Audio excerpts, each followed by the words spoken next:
Welcome to New Teacher Talk. My name is Ken King, and I am an education professor at Aurora University in Aurora, Illinois.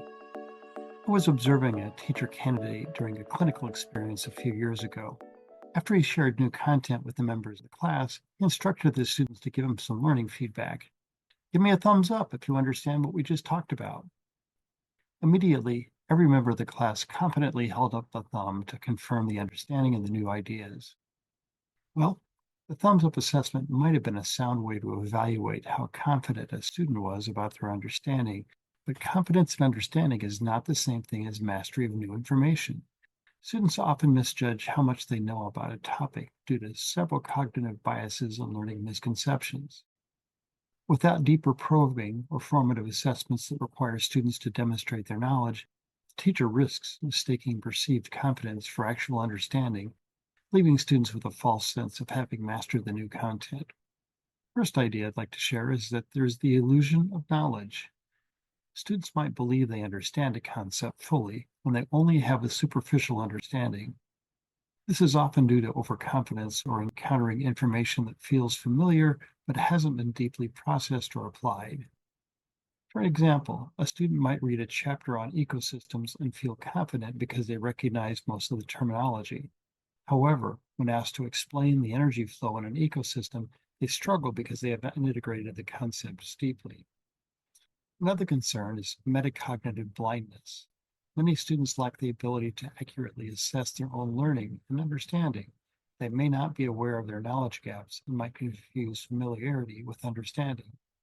For example, a student could finish studying for an exam and say, I understand everything, but during the test they realize they can't apply the concepts to solve problems. They do not realize their gaps in understanding while studying. Another concern is passive learning.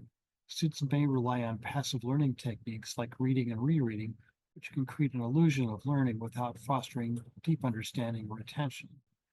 An example of this is when a student reads through a textbook multiple times but doesn't engage with the material actively. They find themselves unable to apply the knowledge to practical problems because they never practiced retrieval or application. Over reliance on rote memory is also a barrier to understanding. Remembering facts without understanding them deeply can make students feel prepared even when they aren't able to apply the knowledge effectively. Consider, for example, a student who memorizes formulas for a math exam but can't apply them to new types of problems presented on the test. They knew the formulas, but not when or how to use them.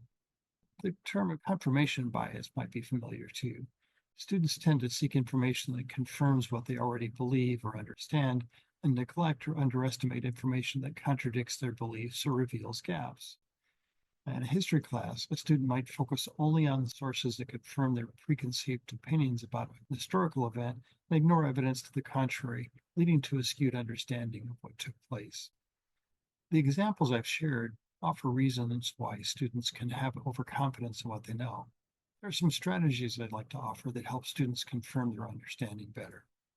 To help students understand and confirm what they actually know, teachers can employ several strategies. As a new teacher, this is the best time in your career to include practices that will provide real evidence of understanding by the members of your class. All of the following examples provide teachers and students an opportunity to provide or receive feedback that extends into the relationships between ideas and not just surface level content.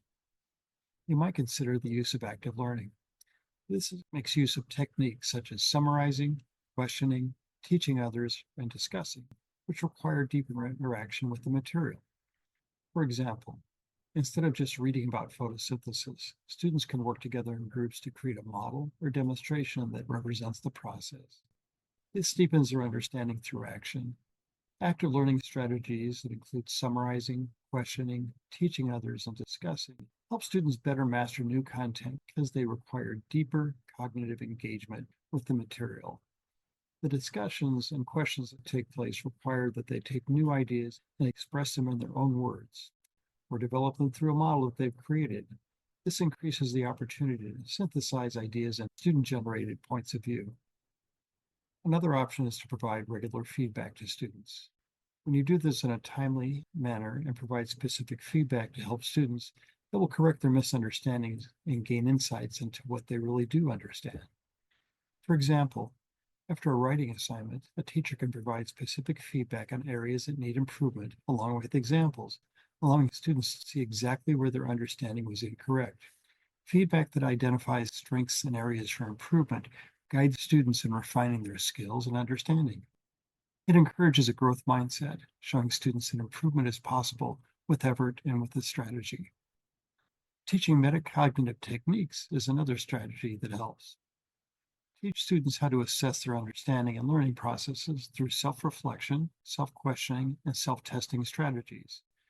As an example, before starting a new topic, students can write down what they believe to be true, and after the lesson, reflect on what they learned and what surprised them, helping them to identify discrepancies in their initial understanding.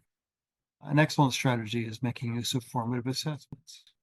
The use of quizzes, polls, and informal assessments helps students gauge their understandings continuously rather than only relying on summative assessments.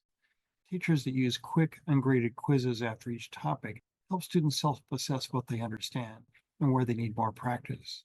This also offers feedback to the teachers to adjust instruction. Concept mapping. This encourages students to create maps or visual representations of the materials to see connections and identify areas of weakness or possibly misunderstanding.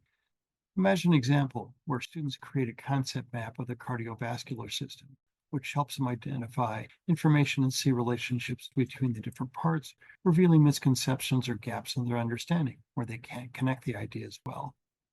The connections among the elements of a concept map do much to help students see relationships among the concepts. These relationships provide learners with access points that can connect also with new ideas. The think, pair, share strategy is well known.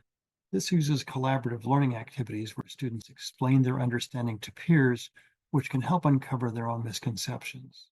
Imagine a science teacher delivering a concept in physics, where students first think individually about a question, then discuss with a partner, and finally share with the class, which can help them clarify their thoughts and receive feedback from peers. During the discussion, the teacher should circulate around the room, observing and listening to the discussions to assess student understanding and identify misconceptions or insightful ideas. During the sharing, the teacher encourages connections between different student contributions and asks follow up questions to deepen understanding. Teachers can develop challenge questions. These are challenging, higher ordered thinking questions that require application and analysis rather than simply rote recall. For example, instead of asking students to merely define terms, a teacher could ask them to predict what happens, for instance, in a chemical reaction if one reactant was doubled. This is encouraging them to apply and think critically about what they've learned. Another way to approach this is to ask for counterexamples of a new concept. Under what circumstances is something not true? By implementing these strategies, teachers can help students develop a more accurate understanding of their knowledge and their learning processes. Thank you for listening. I hope you become a regular follower of this podcast channel. And remember, as a new teacher, we are here to help you.